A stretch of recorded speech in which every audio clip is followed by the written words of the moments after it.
Hello again now, Tuesday. Oh, it seems as though it's just flying by, doesn't it? Mine is nice, this weather. I mean, we've had such a dry spell for a long time, but we'll be crying for rain in a minute, I expect, for time we put our plant in, and we all want them to have a bit of shower and all like that. But he's burn cold in the night, I think. You know, it's a bit too early yet. Put out your bedding plants, because they'll all be gone. We still get frost in April, so just take it easy. I hope everybody's all right. Now, I've got a special mention today from my dear friend Carol from up in Rutland. Happy birthday to you, Carol, and just enjoy the day. And I hope you're all right, and look forward to seeing you sometime in the summertime, hopefully. Have a cup of tea or a pint or whatever you like, you know. But just have a nice day. Get spoiled a bit, hopefully. But just take care. Now, I'm going to do one here now. It's called, you might have heard it before. I'm sorry about this, but some people haven't heard it. This one's called Snow and Ice. Well, we survived the siege, yes, the snow, I mean. We thought we hadn't bad down here in Newland, but there was nothing to what the poor souls had up country, and I'd mean that those to live up Camborne and beyond. We had snow, sure enough, but what kept us isolated was a freezing cold wind, easterly was, that froze all the pavements. The roads were clear enough, buses running throughout, but what was the use if you was risking life and limb to get to the bus stops? Still, Alfred and me took what they call a window of opportunity and managed to get across the road and stock up with enough meat and vegetables and that sort of thing so that we could sit it out. Bram cold it was, though. Wonder. I done a bit of washing one day, hung it out under the linny and to dry, and it froze like soldiers right away. Alfred went out to get a couple of logs for the fire and got scat round the ear hole with the leg of one of his own long underpants. Boy Michael come in with a bag of logs for us because he was afraid we were going to suffer from this here hypothermia. "Guess almighty," I said to him, "we're real snug.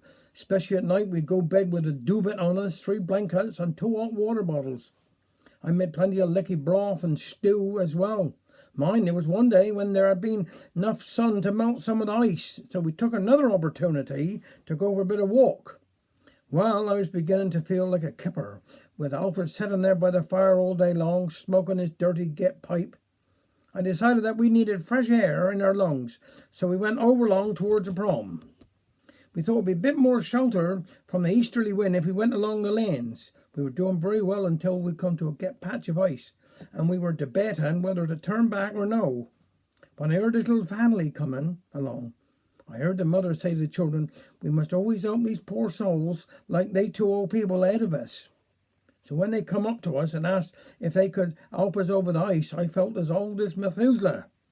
We were glad a bit of help, and we thanked them very much, but when they was out of earsight, I garmed, "Poor old souls, I ain't going to be cold no more of that. We're going to make a revolution to get ourselves fit." "Don't you mean resolution, Sarah Ann?" said Alfred. "No," I said, "because it would take a revolution to get you off your backside to exercise. No more sleeping by the fireside with the Western Morning News in the afternoons for you, my son. And we're going to take a walk every day." He grumbled. "I wonder you don't suggest that we go to the gym place over the harbour." "Don't be daft, Alfred," I said. "You got too big a belly and I got too big a behind to go trying to get in any of their tight-fitting legging things that they'd wear. Both of us to sag too much to go exposing ourselves. No, we'll take a walk as I decided. You can cut down on your baccy and I'll cut down on the nicey. We might be elderly, but we're going to be fit again." Alfred didn't look very happy, and I heard him muttering something like dictator. Like I said, we survived the snow, but we can't go for no walk day because it's hunting down with rain and blowing a gale. So Alfred is sleeping under the Western Morning News. Seems we're all back to normal again. Another little poem here. This one, I don't know who's it by, but it says, "When one cousin Jack meets another cousin Jack, going someplace or coming back, early in the day or late at night, the greeting's a question and the question's all right. And you know, the expected response is just the same. Oh, they might say my handsome or use a name, but all right's the answer. 'Tis always so. Down here in Cornwall where you go, all right, fill the air. Oh, you could be suicidable. suicidal, full of a black despair, unable to see a glimmer of light. But being Cornish, hell, you're all right. For instance, see a cousin Jack who's had a few.